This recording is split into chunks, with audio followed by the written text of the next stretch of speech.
Hello, everybody, and welcome back to a WrestleMania edition of The Good, the Bad, and the Ugly. I am your host, Brent Piles, and with me, as always, is my trusted co-host, my friend and cohort from across the ocean and from the future, folks. He is the ballroom brawling, disco dancing, dynamite stretching, intercontinental playboy, folks.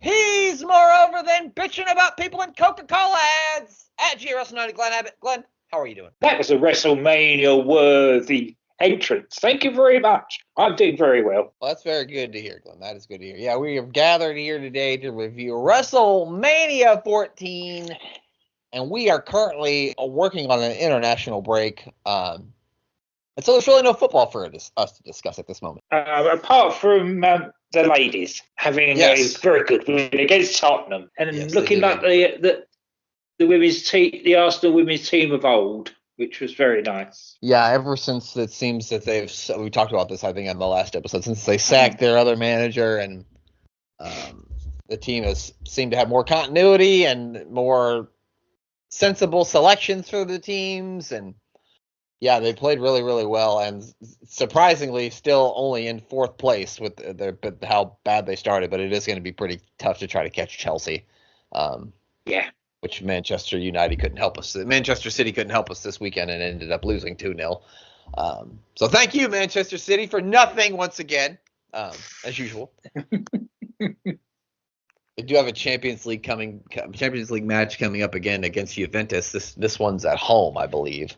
It is, yeah. They did the business away, so let's just hope they get it finished over and done with her at home as well. Well, fuck, Glenn, if they beat them 4-0 on the road, I shudder what they could do back at home. So, which I believe it's going to be played at the Emirates. I think that they said their next game against Bayern won't be at the Emirates. It'll be at a different stadium. But that's at the Arsenal Stadium in Barnet, Yeah.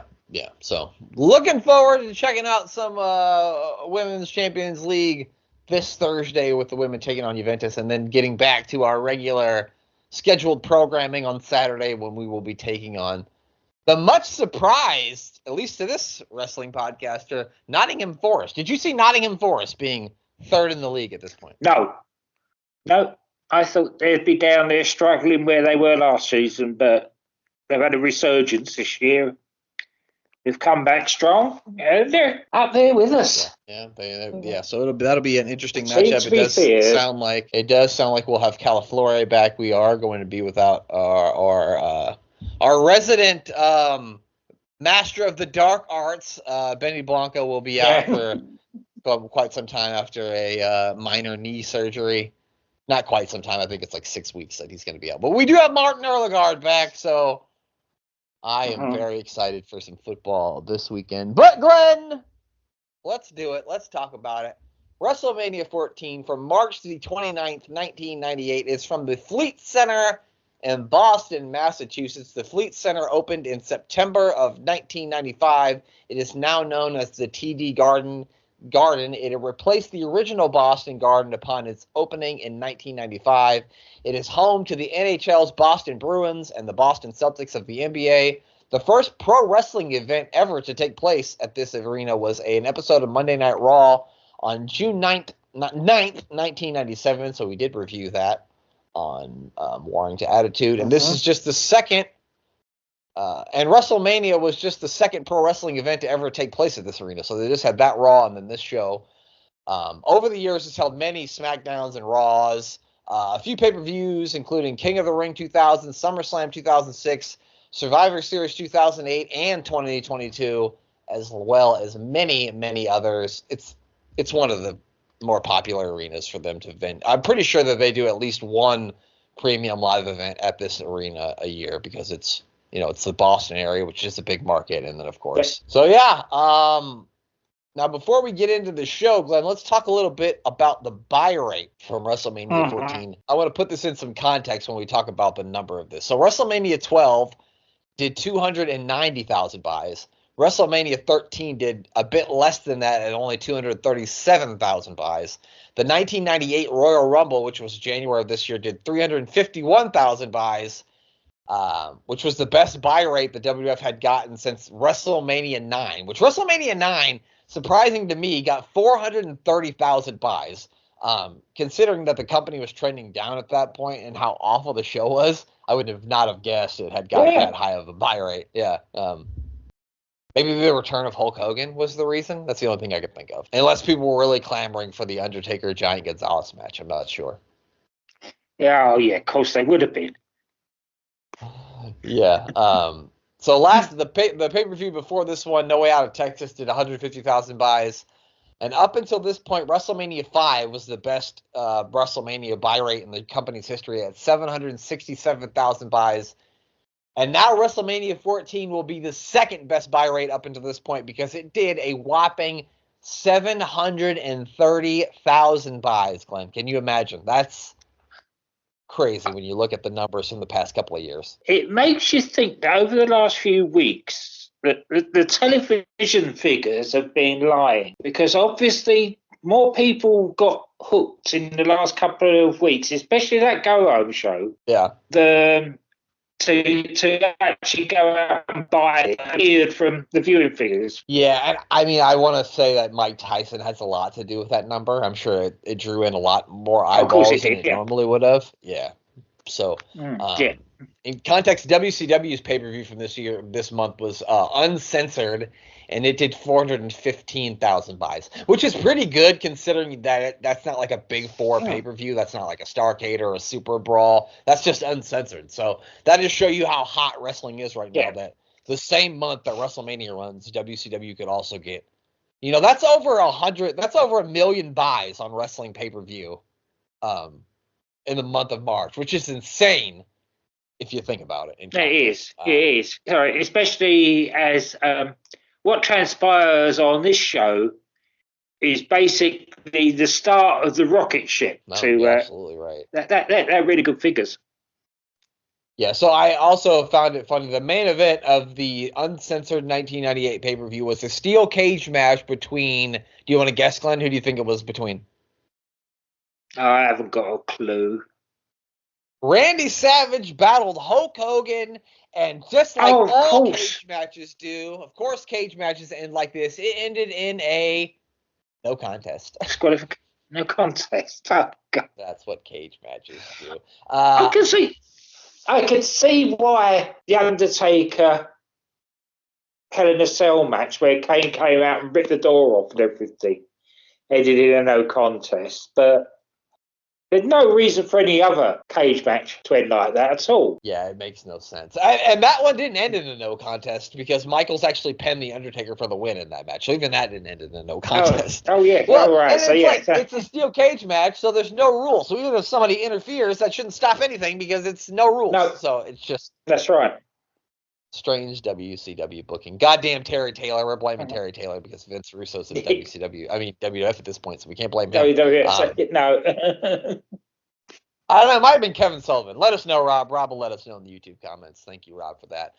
Notable signs, glad I've only got 2. Poop Dog 316 and Big Daddy Griff, which makes me think that Dan Griffin was at WrestleMania 14. We'll have to ask him. Poop Dog 316 is the one that I made a note of as well. Yeah. I also found it funny that the X-rated WrestleMania is sponsored by M&M. The candy that melts in your mouth and not in your hand, just like Dick's an R-rated movie, X-rated movie. The candy of the millennium, as they're calling it. Yeah, which are really jumping the gun. It's only 1998. Yeah. And I don't actually, by the year 2000, I don't remember there being a lot of hoopla about M&M's either.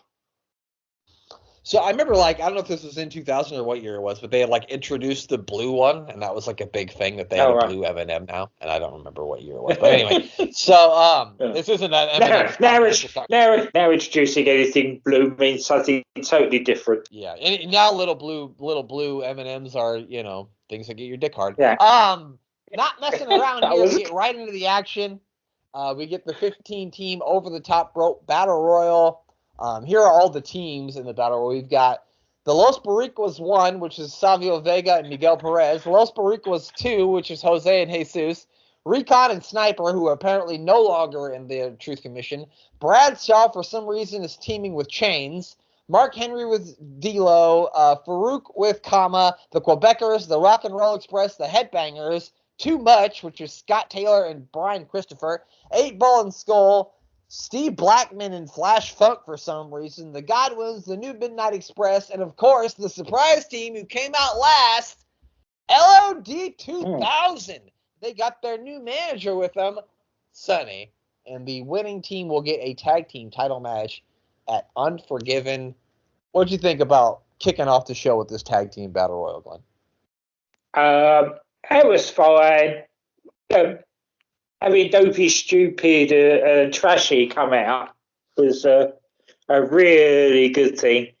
They got a big pop as well from the crowd. Yeah, as soon as that What a Rush hit, they definitely hit. They're now known as LOD 2000. They've got different haircuts. They've got different look. They've got Sonny with them.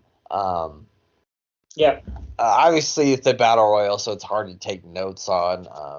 I did see that Miguel Perez and Savio Vega were the first team to be tossed out.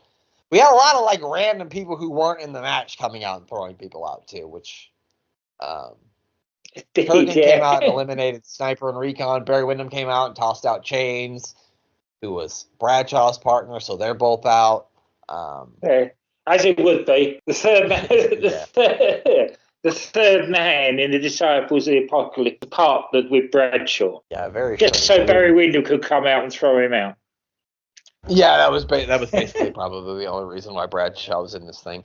I noticed that Mark Henry did the one thing that you hate during battle royals, which is where they pick someone up over their head and don't throw them out of the ring.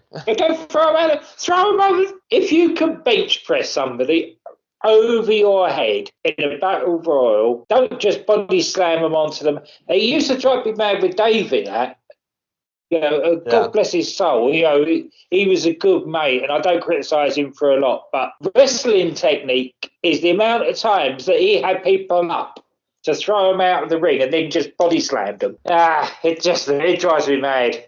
It drives me mad. We talked about this before, but if he had thrown Shawn Michaels out of the 1995 Royal Rumble, he would have main evented WrestleMania.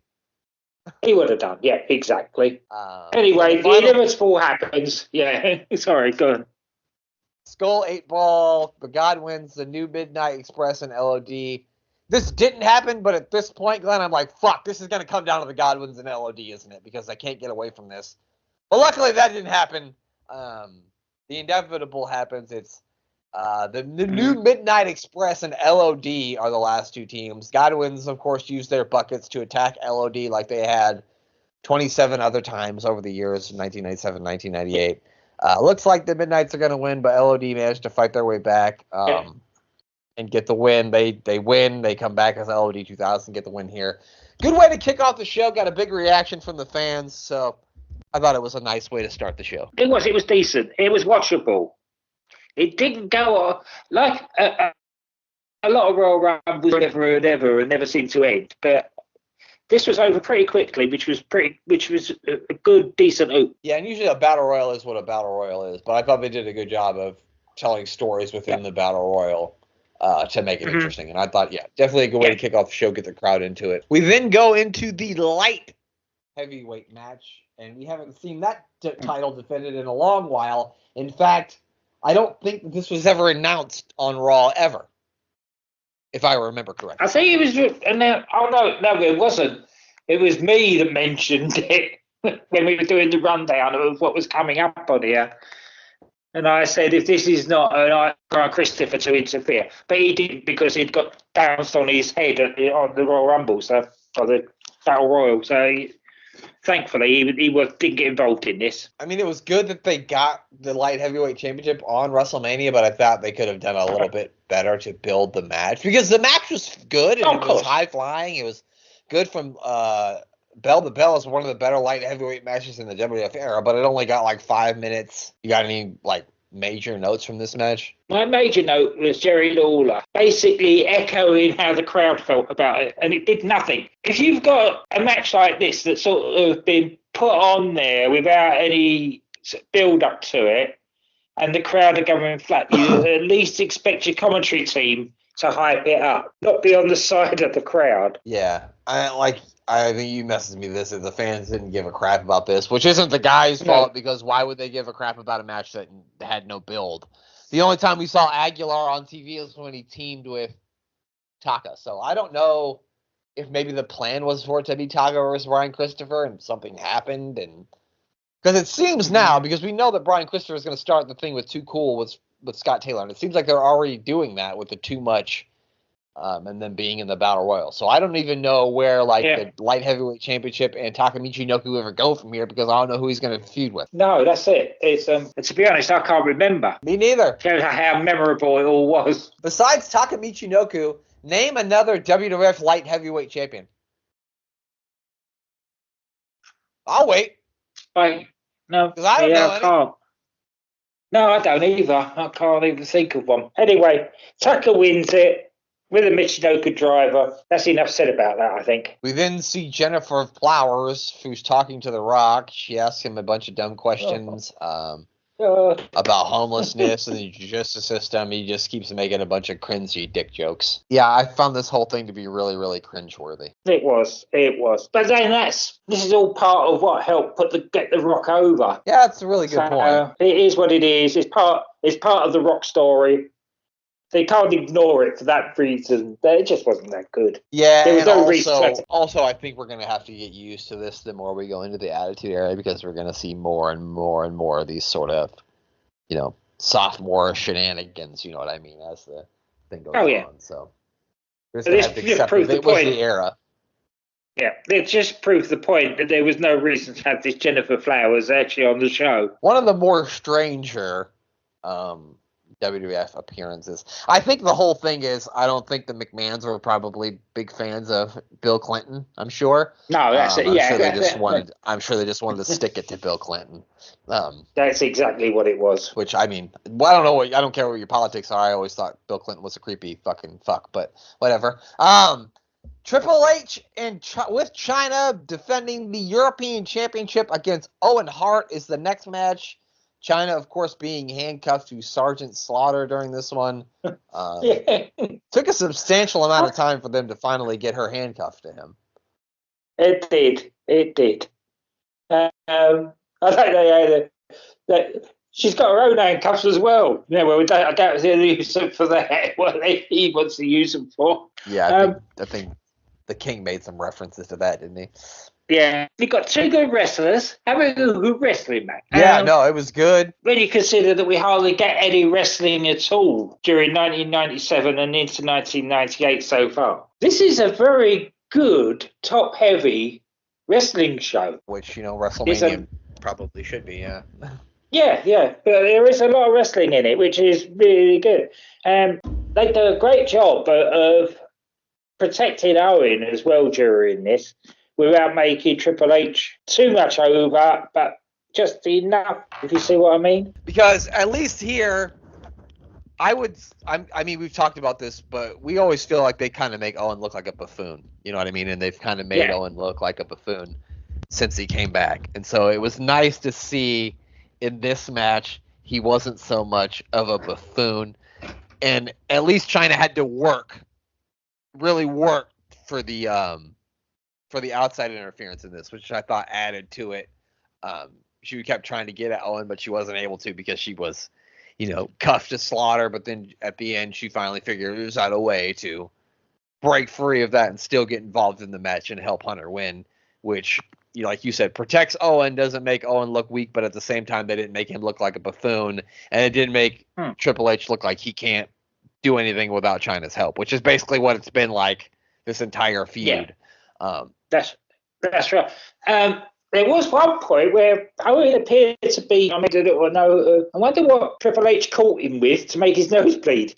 Because you wouldn't expect it from either of those two to be throwing live rounds, would you? No, you wouldn't think. But yeah, it was a little bit of a bloody nose. Yeah, I mean, good back and forth match. Hunter went for a pedigree, but Owen countered, tried to go for a sharpshooter, but he kicked Owen into the turnbuckle. He then falls headfirst into Hunter's private areas, which I thought was funny. China ends up throwing salt in the eyes of the Sarge, then low blows Owen. Hunter gets the pedigree for the win. And I think this is the best European Championship match we've seen since Shawn Michaels defeated the British Bulldog for it way back at One Night Only in September of 1997. So I guess they really haven't done a whole lot with the European Championship. But yeah, no, definitely a really good match for me. We then go into the third at this point, up until this point, ever mixed tag team match in WrestleMania history. Glenn, can you name one of the other mixed tag team matches that took place at WrestleMania? They did mention it, and I can't think of what it was now. I'll give you a hint. No. Go on. Goldust's father was involved. Was it? Oh, yeah. It was Dusty and is it Precious? Sweet Sapphire. Sweet Sapphire. That's her. Versus Randy, was it? Yeah, Randy Savage and Sherry. At WrestleMania 6. And then the other one, they say this is a mixed tag team match, but I don't know how you can consider this a mixed tag team match. It's Doink and Dink, who Dink's short, but is a man, for sure. He's a man, yeah. Taking on Bam Bam and Luna Vachon. So I don't know how much of a mixed tag team match that really is. I suppose Luna's involved. Which is basically more than she was in this one. She was probably more involved in that one than this one, yeah. Since that time, we've had a couple more, with John Cena, of course, teaming with Nikki Bella to take on The Miz and Maurice at WrestleMania, I think it was 33. And then at WrestleMania 27, we had John Morrison teaming with Trish Stratus and Jersey Shore star Snooki to defeat Dolph Ziggler and Michelle McCool. And one of my biggest wrestling crushes of all time, Layla. And then, of course, the mixed tag team match at WrestleMania 34, where Kurt Angle teamed with Ronda Rousey to take on Stephanie McMahon and Triple H. But this one is Mark Marrow and Sable taking on Luna Vachon and the artist formerly known as Goldust. So only three mixed tag team matches up until this point, and Luna's been in two of them. What do you think about this mixed tag team match, Glenn? Yeah, well, basically, it was Mark Marrow versus Goldust, and probably one of the best outings that we'd seen from the pair of them. And with a bit of Sable thrown in there, Luna Vachon trying to run away from her a lot. Yeah, it was basically a wrestling match between Goldust and Marrow with some cat fight thrown in between this. This was better than it had any reason to be. Yeah, I mean, there was times where I thought it got boring, but like you said, it was going into it. I didn't have high hopes for anything good coming out of it, but it was a bit better of a match than I thought it was. I thought it was just going to be a bunch of silliness, but there was silliness, but it wasn't overly silly. You know what I mean? And even the powerbomb from Sable looked decent. Yeah, it was good. Yeah, no, I didn't have any issue with it at all. She didn't look bad out there. She looked intense. She looked like she knew what she was doing. I'm sure as it goes along, we'll see her wrestle more, where we're not going to feel that way. But she looks good in this match, I thought. And she's so forgive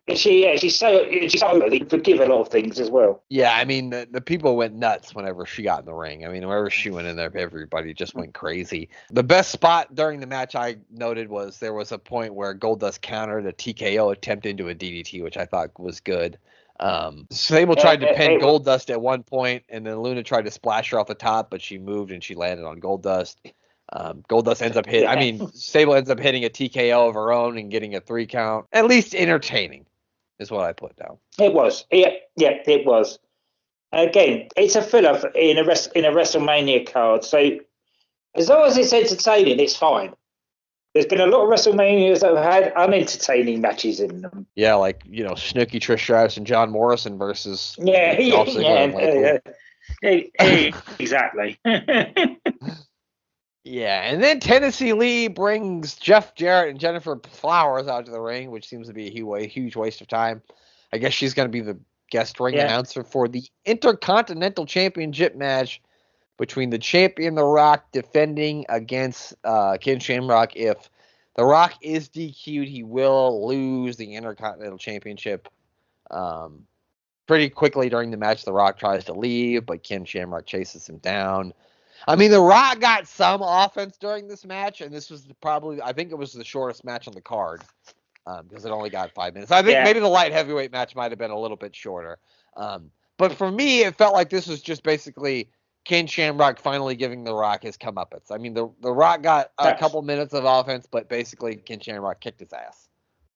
That's exactly what it was. You know, even Ken Shamrock kicking out of they're not calling it the people's elbow yet. It's just the elbow. But even Ken Shamrock kicking out, apart from the fact that it gives the crowd a chance to boo him even more than usual. Yeah, no, definitely there.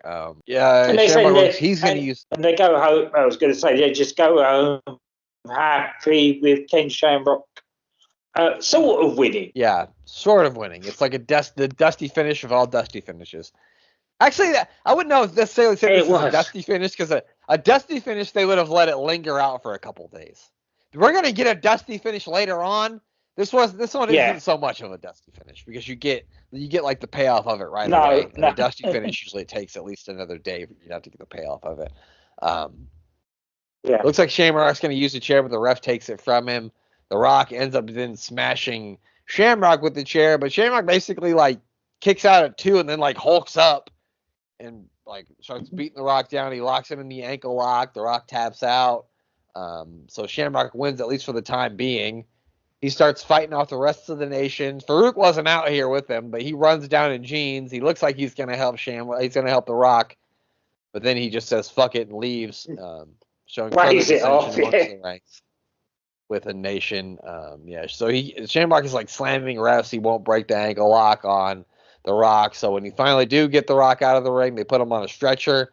They announce that the ref has reversed his decision, DQing Ken Shamrock for not breaking the hold. So the Rock is still the Intercontinental champion, which Shamrock doesn't like this. He runs back up the ramp, starts beating up the Rock some more, tosses him off the stretcher. Pretty fun, entertaining sort of thing. Got a big reaction from the crowd. I thought it was fun. It's like this whole show was about people having fun. It was fun obviously fun to be part of, and it was fun to watch. We then go to the WWF Tag Team Dumpster Match. The New Age Outlaws taking on Cactus Jack and Chainsaw Charlie. More Terry Funk than Chainsaw Charlie, I would say tonight. He didn't have his pantyhose over his head. He had a Funk You shirt on. He wasn't so much. It confused it confused the hell out of JR and the King. And they gave up on calling him Chainsaw about halfway through, I think. Yeah. So this is only the second WrestleMania appearance for Terry Funk, who was at WrestleMania 2. I also noticed that during the Road Dogg's whole intro thing, they beeped out WWF when he said it. And they don't usually do that on Peacock or on the network, and I thought maybe they were just doing it because they did it for a lot of DVD/VHS releases back in the day, and maybe that's why that was done. But yeah, I mean, this was a fun little match, I thought. Yeah. I have a note on this. You know, you said about the dusty finish. Apparently, when Chainsaw Charlie or Terry Funk got chucked into that dumpster the first time, it caused such a swelling that it built up fluid on his back, and he still carried on wrestling this match and then wrestled the next night on Raw so that the New Age Outlaws could get their belts back. So again, it's medical health. He should be paralyzed, and he's not even. He's still wrestling. Yeah, that's crazy ass Terry Funk for you. Yeah. I actually heard a funny story from Bruce Pritchard about this, about how they wanted Terry to go to the hospital after this, but he really didn't want to go. But they were like, you need to go because that hematoma on your back, and you can see it. At the end of this match, when Terry Funk is crawling towards Cactus Jack, you can see the huge hematoma on his back. And they finally got Terry to agree to go to the hospital, but he had to take some vodka orange juice with him. He wouldn't go without some vodka orange juice with him. So he's in the emergency room drinking vodka orange juice, probably going, "Your mother's a whore!" Yeah. There was a lot of cool spots during this match. The first cool one that I have noted is Cactus Jack tries to come off the middle rope with like a somersault into the Road Dogg, who's standing in front of the dumpster, but Billy Gunn does like a baseball slide, which knocks Road Dogg out of the way and then sends Cactus into the dumpster, which I thought was really good. That was so well timed. Yeah, it was really well done. Billy Gunn had a bloody nose very early on in this match. They got a ladder out from under the ring, which broke out a small smattering of an ECW chant. I think that was where he got his face smashed into the steps by a cactus. Then they Billy Gunn and Cactus Jack are on the ladder, and then Road Dogg gets hit in the head with a cookie sheet. He then falls into the ladder, which sends Billy Gunn and Cactus Jack into the dumpster, which was probably the spot of the match for me. What other notes do you got from this insane dumpster battle? I couldn't understand why they battled out to the back, but I'm glad they did, because I always like it when a forklift truck gets involved, and they did this one well. Yeah, you have to pallet on the truck, up it into another conveniently placed dumpster, shutting the lids. And then putting the pallet on the top of the dumpster to get the win. Yeah, which I thought was a nice touch to have them put the bat. And my favorite part about this was the absolute the reaction from Terry Funk when they won the match. I mean, he is going absolutely crazy.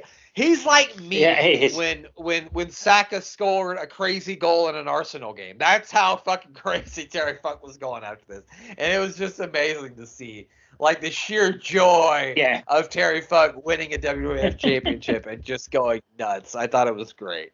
A really good match, a really fun moment, and another really cool part of this. Really just awesome show. I mean, there was never a part of the show where I groaned. You know what I mean? It was such an easy watch. No, it just flew right by. Yeah. It just flew right by, which was such a breath of fresh air because a lot of the stuff we watched, there's so much. Not so much, but a lot of the stuff is eye-rolling, and you just didn't get any of it in the show, which is nice. Yeah. Coming up next is the only bit I couldn't understand, and that's only because I didn't know who Pete Rose was or why he hated Boston so much. I think he just... So Boston, for years, had been known as... He called them a city of losers, right? Which have been known as for years. Yeah. But that doesn't make any sense to me because, okay, yes, but at this time the Red Sox were in the midst of like 100-year absence of no World Series, right? And so that's what he means when he says that they're a city of losers. But the Boston Celtics from the 60s until the late 80s had won 14 NBA championships. So I don't know how they could be city of losers when their basketball team won that many championships. And I just want to say that in the year currently in 2024, the Boston Red Sox have won 4 World Series since 1998. So throw that completely out the window now. All right. He referenced Bill Buckner, which Bill Buckner missed a ground ball, which made them lose the championship to the Mets many, many years ago, so that's always referenced, and it'll get a reaction from the Boston Red Sox fans. And then, of course, Kane somehow becomes a babyface in all this because he comes out and for about 5 minutes. Many times. Yeah, for about 5 minutes until the end. And this will be the first of many times that he gets his ass whooped by Kane, Pete Rose. I mean, my bladder is empty. I have a nice cold bottle of water. I am ready to talk about the Hellfire and Brimstone. That is the brother versus brother. Kane versus The Undertaker. I know I think he had a semi-big entrance at WrestleMania 9 with a buzzer. I mean, what do you call those things? A buzzard and green smoke. This is really the first time that Taker got a real big entrance for WrestleMania, I feel like. Yes, yeah, probably. This is nice. I enjoyed this match. Basically, because I knew we were going to be reviewing it, and it's one of the few times, as an Undertaker fan, I can review him of his opponent. Yeah. I guess that's a good point. Yeah, so he's got the druids with the big flames. It was weird for me because back in the day when I was a kid, the song that they used was in the Beef It's What's for Dinner commercials. I'm sure they didn't have those over there, but when I was a kid, they were all over TV. They would play that music. And then you'd go, beef. So it's just really strange to me that it was the Beef It's What's for Dinner song. But and I know the Undertaker wrestled in the main event at WrestleMania 13, the championship.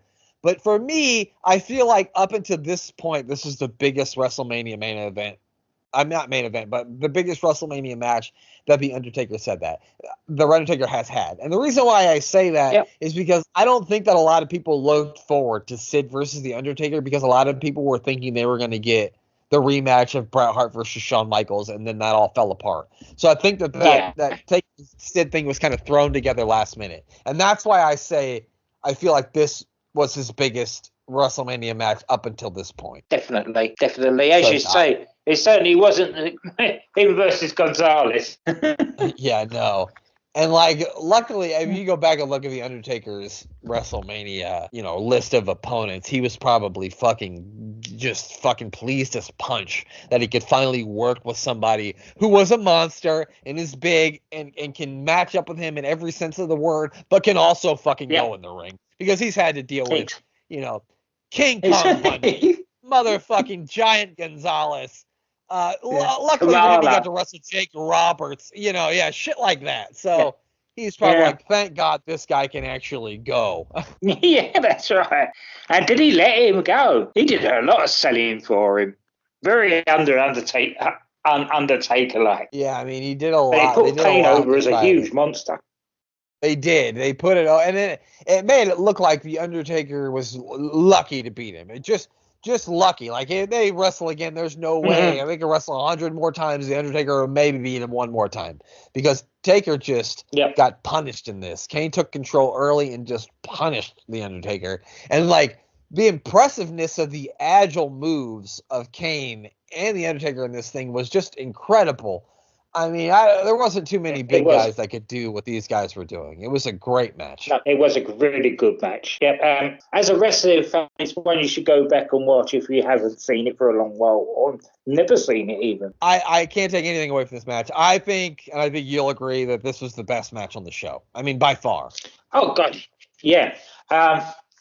Eventually, it takes Undertaker 3 tombstones to get Kane down. And even then, it looked like the referee just counted to 3 before Kane kicked out. Yeah, they did a great job of amazing. As soon as the referee's hand hit 3 on the mat, Kane rolled his shoulder. So it's like he had to tombstone him 3 times, and he got him, but he barely got him. You know what I mean? And Kane was right up right afterwards. So it's like, what does he have to do to stop this guy? And also, you mentioned this in our Discord chat. And if there's anybody out there that listens to this show that wants to talk to us, because I don't do social media really anymore. I brought our TikTok back, and I may post some stuff to our TikTok, but I'm gone off Instagram. I'm not on Twitter or Threads. If you want to talk to us, let us know. Send me an email, awipod@gmail.com.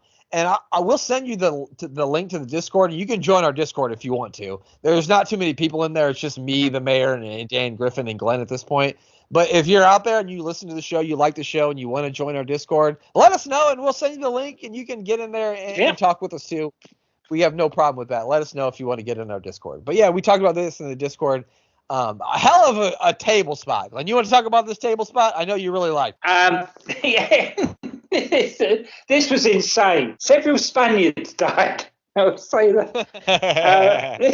The Spanish, the Undertaker totally demolished the table. And I don't think those guys were expecting it, because normally when you see an announce table go, the announcers are well out of the way.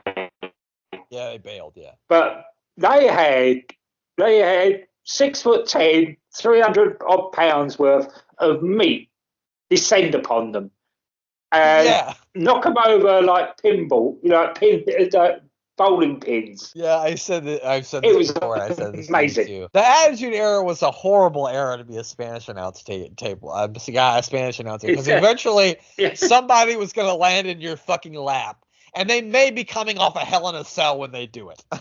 We'll get to that later. It was amazing. Yeah, but like we said, the finish was great. After the match, Paul Bearer brings a chair and he starts laying into the Undertaker. But Taker knocks him down. But then Kane starts beating the Undertaker with a chair. He tombstones him on the chair. Best match on the show. Great way to end it. And I know these guys are going to have many more. And although through all all that right at the end, as Paul Bearer and Kane are disappearing up the tunnel, Taker sits up and gives them such a look. It was amazing. That's how you protect the guy that won the match, but only barely won the match. Yeah, it was a really good match. And these guys are going to go on to have many more matches over the years, but I don't think anything ever touches this one. I think this is the best match that they're ever going to have together. It was really good. And I've watched it many times before, but even going back and watching it again, I was in awe of how really good it was. Because I don't think if you make a top 25 list of WrestleMania matches, I don't think a lot of people are going to put that on it. But after watching it again, it would absolutely make my top 25 WrestleMania matches list. I think it would even be the top 15. It was really, really good. It's great. Go back, and I think you should go back and watch this whole show if you're a wrestling fan from this era, but you should definitely go back and watch that match because it was really, really good. The next match, Shawn Michaels versus Steve Austin for the World Wrestling Federation Championship. Mike Tyson is the special guest enforcer, which is pretty timely, happy coincidence that we're talking about Mike Tyson right now, huh, Glenn? Yeah. This is in the news. Yeah, that's it. Even it being as a 59-year-old man who staggered around the ring, chasing after bloody... Participating in another predetermined sport is what he was doing. Yeah. No, there's no way that anybody could say that was a predetermined fight.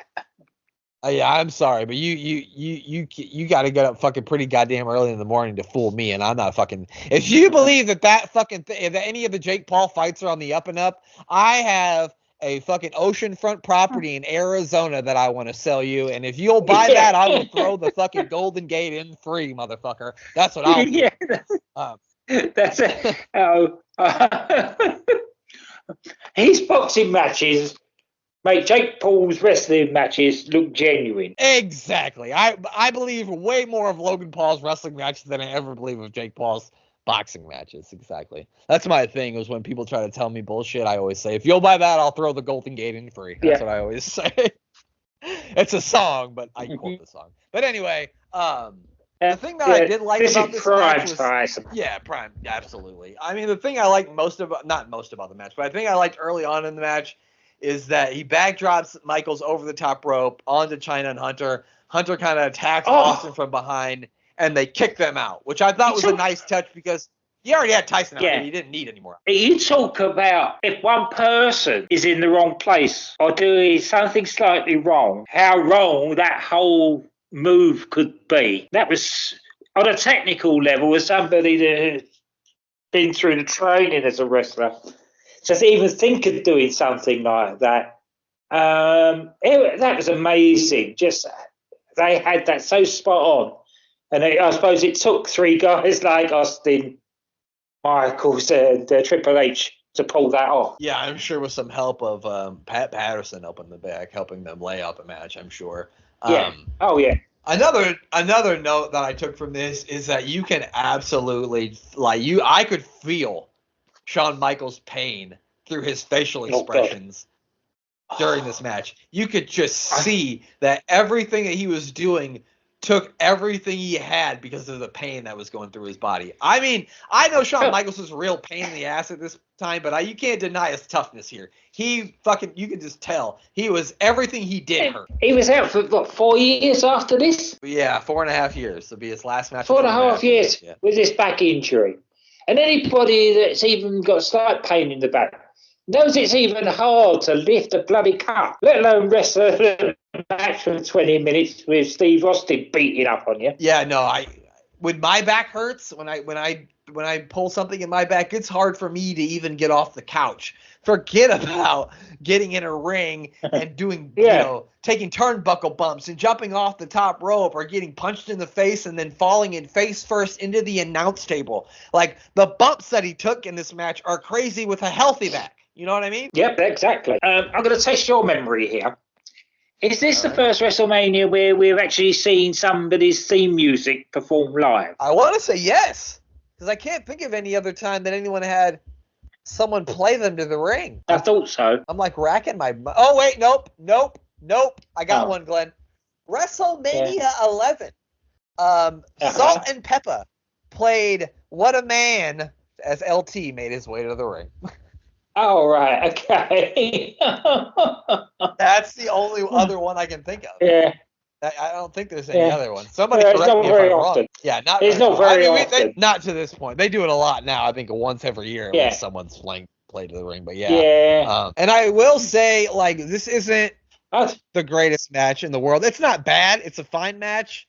But I don't think it would have been nearly as good as it was if Shawn Michaels hadn't have had the back pain that he had. I'm just glad that I wasn't epileptic, because the way that they did that entrance for DX, I'm sure I would have been having a fit before I even got to the match. Oh yeah, the cut sequences in that thing are too much. Cut sequence, over the top. As anyway, enough of the bad news. But anyway, as you say, surprising that they managed to get through this match with how injured Shawn was. It is a testament to Austin as much as anything else.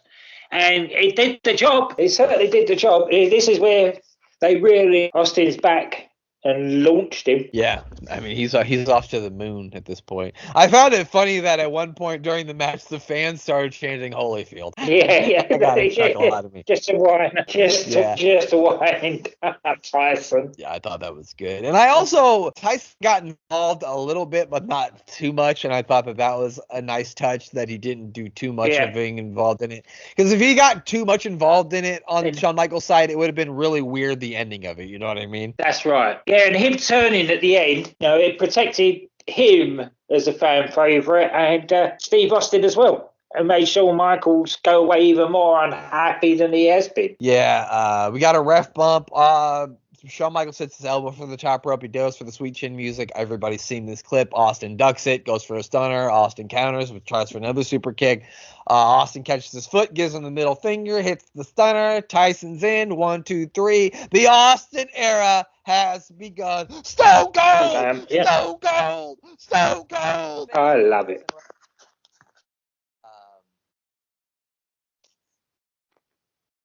Mike Tyson comes in afterwards.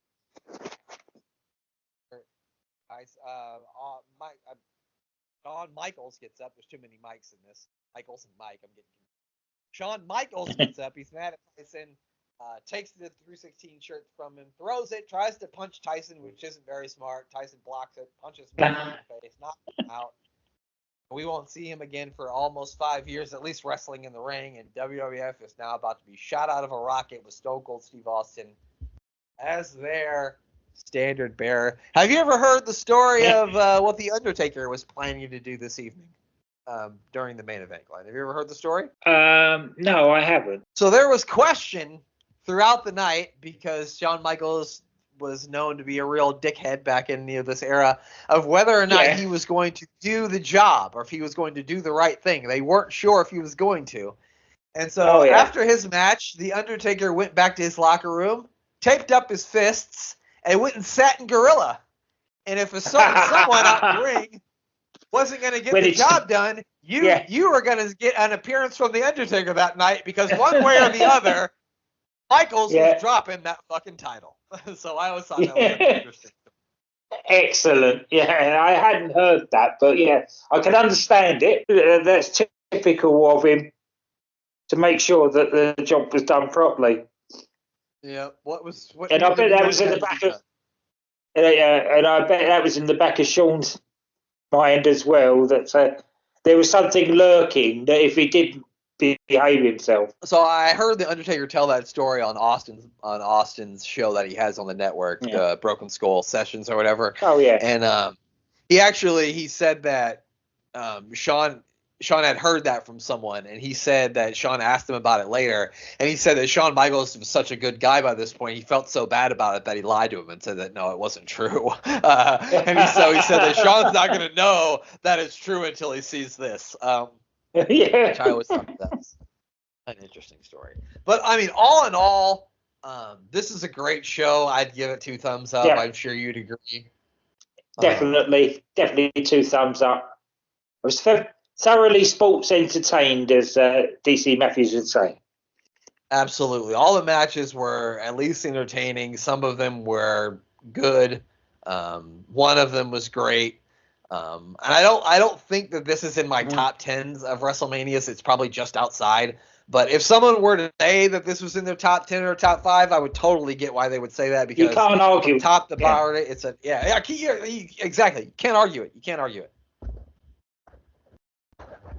Exactly, Glenn. I absolutely agree. Any final thoughts before we wrap this thing up, Glenn? No. I've just this has made plowing our way through the first couple of months of 1998 worth it, just to watch this show.